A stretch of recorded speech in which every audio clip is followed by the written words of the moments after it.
Sobre este libro quiero decir que originalmente lo escribí para mí misma, por una auténtica necesidad de expresar mis sensaciones y emociones. En diversos momentos de mi vida experimenté el impulso de darle palabras a lo que vibraba en mi piel, en mi corazón, en mis vísceras. Varios textos los deseché, otros los tengo por ahí, en libretas o en hojas sueltas. En este texto comparto un conjunto de vivencias a las que les puedo atribuir calificativos como tristes, difíciles, patológicas, tormentosas, psicóticas. No sé cuál adjetivo sea el más adecuado. Quizás solo deba decir que son experiencias humanas.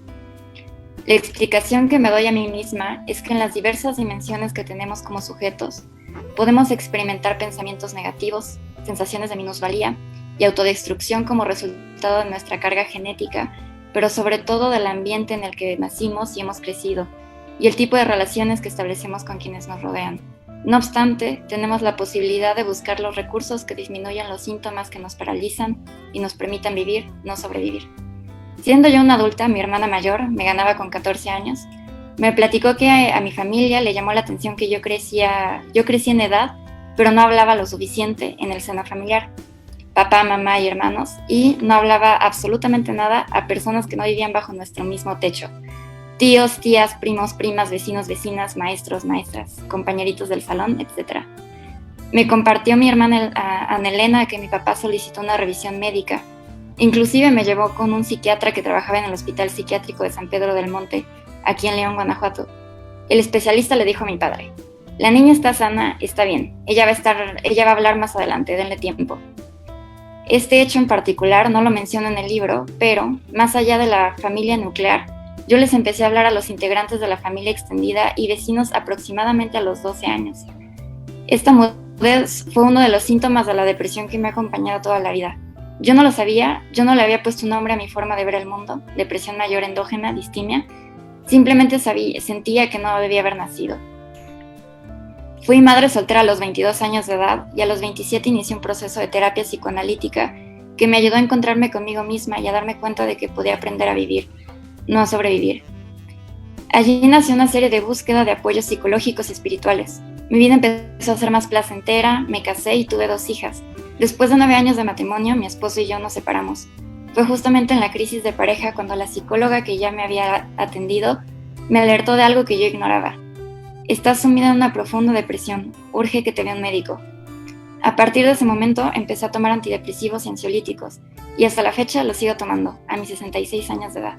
Como la depresión, hemos visto, es un trastorno mental muy frecuente, pero no por esto es algo sencillo, ¿no? Es un cuadro complejo, es un trastorno bastante complejo que afecta, según la Organización Mundial de la Salud, a más de 300 millones de personas en el mundo y es la principal causa mundial de discapacidad. Esta enfermedad es muy frecuente, podemos pensar que no es grave, pero es una enfermedad que interfiere en la vida diaria de todas las personas, interfiere con la capacidad de trabajar, con la capacidad de dormir, de poder estudiar, de comer, de disfrutar de la vida, de disfrutar esos momentos que nos pueden ir alimentando el alma y el espíritu y nuestro cuerpo, ¿no? Hay una frase que dice, en una parte del libro, que dice que sé que mi historia es la historia de muchas personas, sé que mi historia es el reflejo de muchas existencias y ahí radica el sentido de identificación con quienes han sido diagnosticados con depresión mayor endógena.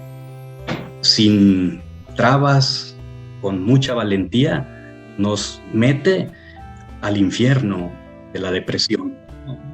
Llevarlo, digamos, al público en general es muy difícil porque la mente se resiste a escuchar el dolor y entonces la persona que padece depresión no encuentra mucho soporte en la sociedad y menos aún cuando pretende compartir su relato en vivo y crudo de la depresión.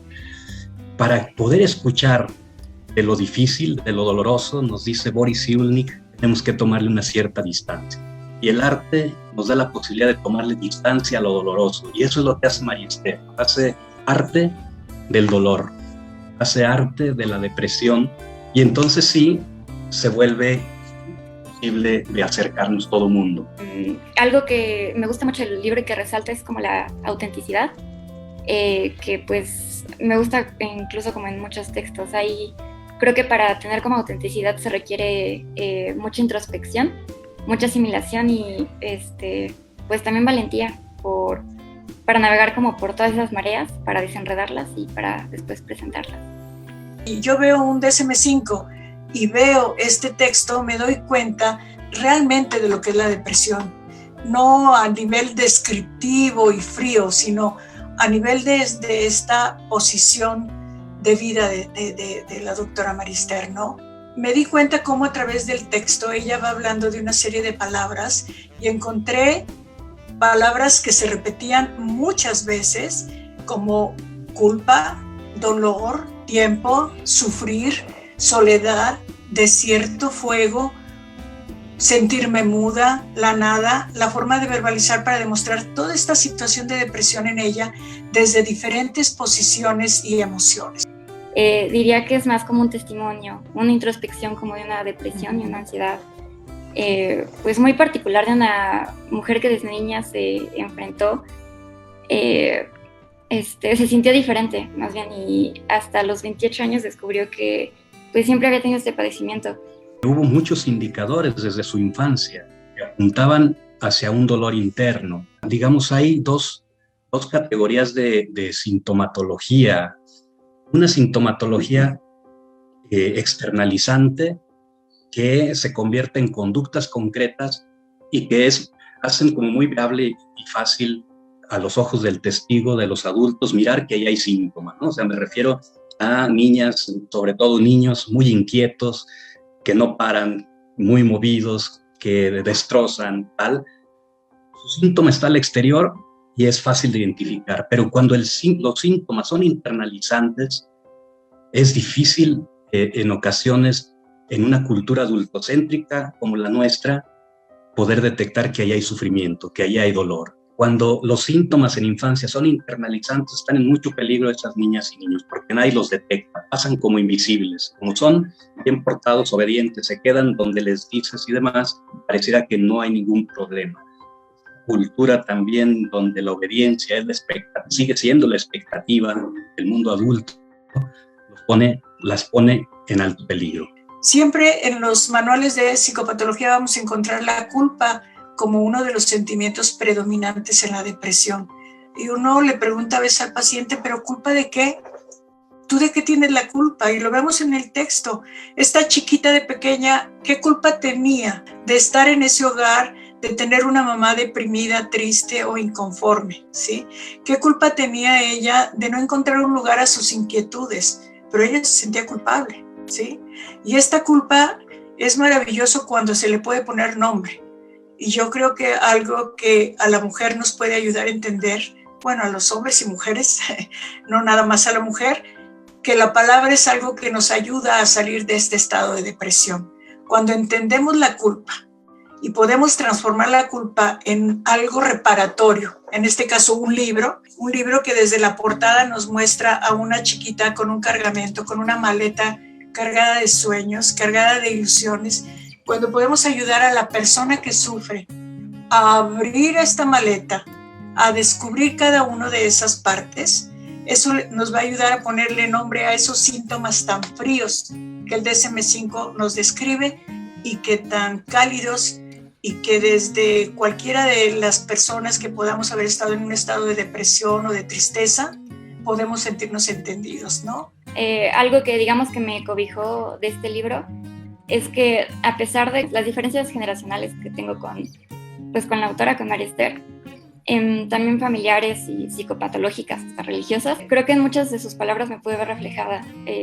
Digamos que también sentí como esta sensación de que cuando no sabes cómo describir qué es lo que tienes o cómo te sientes, y encuentras como una palabra que justamente describe eso, pues más o menos así me sentí. Igual como con algunas metáforas, algunas de sus poesías. Creo que leer este texto, con todo ese trabajo que conllevó, lo tomé como un regalo. Dice en su texto: más grito en mi interior y revive la gran herida, vuelve a sangrar.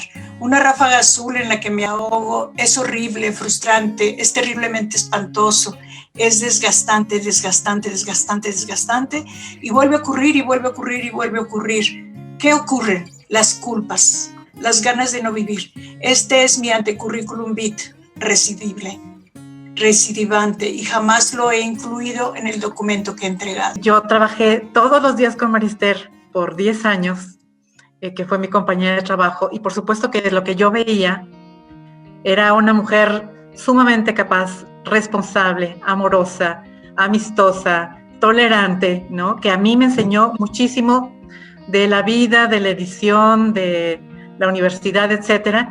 Y si no es porque ella a mí desde un principio me platicó este asunto, ¿no? De entregar el currículum, porque cuando llegamos de esta soy yo, no hubiera sabido nunca. O sea, había muy pocas, digamos, la manera en que ella llegó a convivir, ¿no? Con este padecimiento es tan asombroso, además de valiente, que la verdad es que si ella no lo presenta en su currículum, pues quienes incluso trabajábamos con ella todos los días no nos hubiéramos dado cuenta, más que a partir de que ella era clara, ¿no? Y de que ella se presentaba así mismo de esa manera, porque los síntomas a veces, no solamente en los jóvenes, en los niños, sino también en los adultos, a veces son muy sutiles, ¿no? Y si no estamos muy pendientes de esto, y nos pasa como maestros también, y nos pasa como padres, y entonces por eso es tan peligroso, ¿no? Para quienes no somos psicólogos y no tenemos como esta capacidad, esta formación, de no saber lo que les sucede a nuestros estudiantes o a nuestros alumnos. Entonces lo que dice Gaudí, ¿no? De estar atentos, de conocer a través de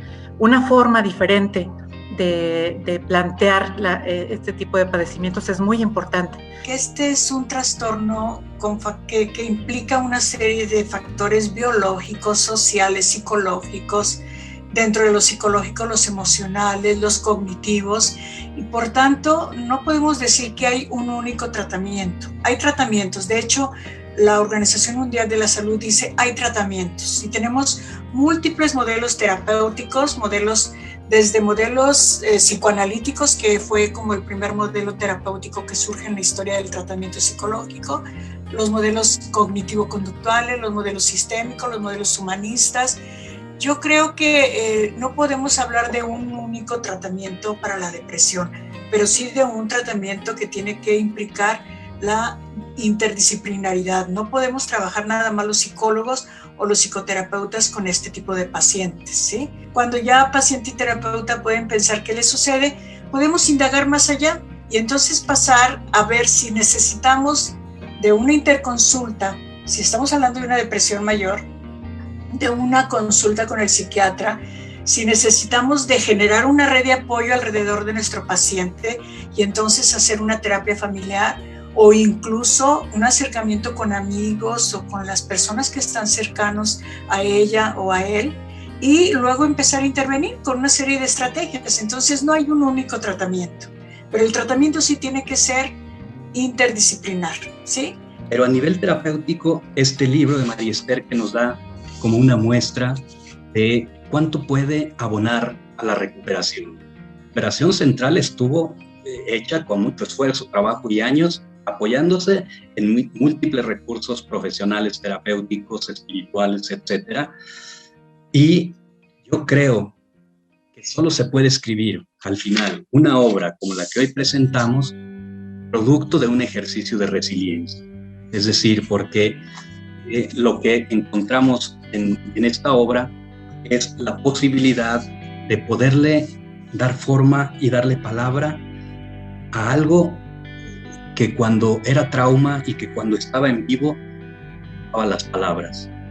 Creo que un efecto de la recuperación del trauma tiene que ver con la posibilidad de ir recuperando las palabras, y muchas veces es difícil la palabra de manera oral. Por eso no siempre se puede llegar rápido a psicoterapia. Hay veces que la palabra tiene que ser escrita. En ese aprender a cuidarme, aprender a conocerme, aprender a amarme, la dimensión espiritual jugó un papel primordial, pues sin dejar los medicamentos y con terapias psicológicas individuales o grupales, las experiencias que me brindó la Ibero en el plano espiritual fueron definitivas. Ingresé a la Ibero como maestra de asignatura en 1981, a mis 27 años de edad, y a partir de entonces me encontré con excelentes personas y un ambiente acogedor, respetuoso y compasivo, donde no solo aprendí en lo académico, sino en todo el entorno universitario me hizo sentir persona, no robot. Menciono solo algunos ejemplos de la sanación de mis heridas en el terreno espiritual. En muy pocas pláticas, el padre Agustín Rosada Rebollar me ayudó a realizar más fríamente mi estancia en el grupo de ultraderecha El Yunque, y logré librarme del infierno al que me habían condenado en mi preadolescencia. La convivencia en el grupo de discernimiento San Ignacio de Loyola fue un espacio privilegiado en la capilla, donde un grupo de aproximadamente 8 académicas y académicos aplicábamos la sabia metodología que nos podía sacar de la desolación y llevarnos a la consolación del Padre Bueno. Varias veces tuve la fortuna de tomar los ejercicios espirituales de la Casa del Puente Grande, Jalisco, con el Padre Pepe González, con el Padre Rubén Murillo, con el Padre José Luis Serra Martínez, además de la experiencia de los ejercicios espirituales en una casa religiosa en Cuernavaca, Morelos, con duración de una Semana Santa completa, bajo la dirección del Padre Gerardo Anaya Duarte. A estas experiencias debo agregar las pláticas con amigas, con amigos que siempre estuvieron dispuestos a escucharme y acompañarme en los momentos que caía a un pozo profundo. Siempre agradeceré que me extendían la mano. Allí, en los espacios, se sembraron en mi espíritu las semillas de las ganas de vivir, de conocerme, de quererme, de aprender lo que es el cuidado de mí misma. En el mes de noviembre pasado tuve COVID-19. Necesité un tanque de oxígeno y sentí todos esos intensos dolores corporales. Tos, fiebre, extenuante debilidad, ganas de nada, pérdida del gusto y del olfato. Sin embargo, salvo muy leves secuelas, gracias a Dios estoy muy bien. Esa experiencia me alentó nuevamente a sentirme profundamente agradecida con la vida y con mi Creador, por haber sido tan afortunada, por disfrutar tantos aprendizajes, por mi maravilloso hijo y mis maravillosas 2 hijas. A los 3 los amo profundamente. Desde el primer día que tuve los síntomas de COVID hasta la fecha, y lo seguiré haciendo, por la mañana, al mediodía y por la noche, doy gracias por todo lo vivido, por cada una de mis células, por mis 5 sentidos, por mis tejidos y mis órganos, por todos los lugares que recorrí, los vientos que mi rostro ha sentido, los alimentos que he probado. Doy gracias por mi familia, hermanos, sobrinos, por mis amigas y amigos. He hecho lo que nunca había hecho, decirles que los quiero mucho, que los amo. La intención de estas palabras es compartirles que en la cura de la depresión es fundamental atender los asuntos del espíritu. Soy profundamente feliz en el ser y en el tener. Soy feliz gracias a muchas personas buenas que me han dado su mano y su cariño. Escribir un texto de este tipo, en donde yo me puedo manifestar en todo mi ser, pues trasciende más allá, y esto es la espiritualidad. Es algo que a ella le ayudó a encontrar la palabra agradecimiento. Y la persona que agradece es una persona que puede estar en contacto con lo más sublime, que es Dios, y que bueno, sabemos que si entendemos a Dios como amor y estamos en contacto con ese amor, vamos a encontrar respuesta para muchas cosas. Cyrulnik nos dice que cuando las personas encuentran en su contexto una espiritualidad y una religiosidad, luchan exitosamente contra las dificultades de la vida. Los beneficios que tiene los rituales religiosos, que es, digamos, la manera operativa en que se practica la religiosidad, la espiritualidad, son el apaciguamiento emocional, la desaparición de la angustia, hay mayor autoestima, se tejen vínculos, el grupo se solidariza, se moraliza, se puede sentir la maravilla del ser. Y el mero hecho de consagrarse a un grupo en el que cada persona comparte las mismas creencias refuerza la seguridad, ya que aquellos a los que amamos y admiramos afirman la misma fe. Esta representación es tan tranquilizadora que refuerza el afecto y la solidaridad entre los miembros del grupo, la sensación de somos hermanos. A eso hace alusión mucho de los factores que funcionaron como resilientes para Mayester, ¿no? Como el equipo editorial sufrió varias horas de varios días para ponerle título a este maravilloso libro, ¿no? Finalmente lo que quedó nos encantó porque nos parece que es muy simbólico. Ella en alguna parte de su libro habla, ¿no?, que esto de vivir con la depresión es como si siempre tuvieras este perro rabioso, bravísimo, ahí al lado tuyo. Me conmueve y me inspira sobremanera la cantidad de metáforas que utiliza para poder nombrar el dolor, la tristeza, lo innacible. Es una metáfora impresionante. El Rottweiler, ¿no?, como lo explicó ya Diana, es la ansiedad que está ahí con sus dientotes queriéndome morder a cada rato, y dice María Esther, y yo podía domarlo por momentos. En estas últimas palabras Maffer nos compartió, es el recordatorio de valorar la vida a cada momento. Entonces todo esto es por culpa de María Esther y de El destino de un Rottweiler.